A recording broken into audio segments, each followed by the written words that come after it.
මනෝවිද්‍යානුකූලව සෑම මිනිසෙක්ම වෙහෙසටපත් වෙනවා කලින් දවසේ ඒ මනස නිරවුල් කරගන්නට ඕනේ පසුදාට වැඩ කටයුතු කරන්න. මම දකින විදිහට දවස් 5ක් අපි කියමු සතියේ දවස් 5ක් මිනිස්සු වැඩ කරනවා.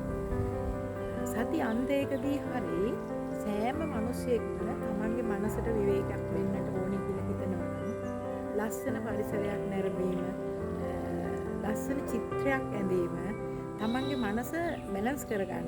ඒ මනසට පෝෂණයක් දෙන්න මිනිස්සුන්ට හැකිනම් තමන්ගේ ජීවිතේ බොහෝ වෙලාවට තමන්ට විවේකයක් ලැබුණා කියලා සතුටටපත් වෙන්නට පුළුවන්.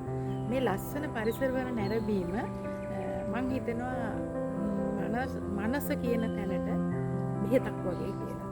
මේ මනසට බෙහෙත් දෙන්නට ලස්සන සින්දුවක් අහන්න පුළුවන්, ලස්සන ගමනක් යන්නට පුළුවන්.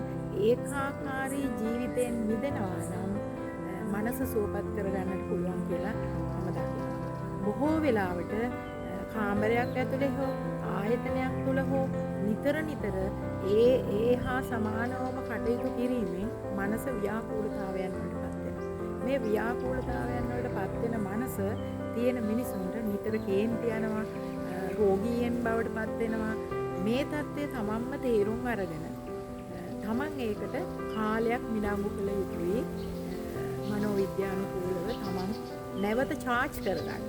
තමන්ගේ ජීවිතේ තමන්ගේ මනස චාර්ජ් කරගත්තොත් අනාගතේ තව තවත් හොඳින් වැඩ කටයුතු කරන්න පුළුවන් කියලා මනෝවිද්‍යානුකූලව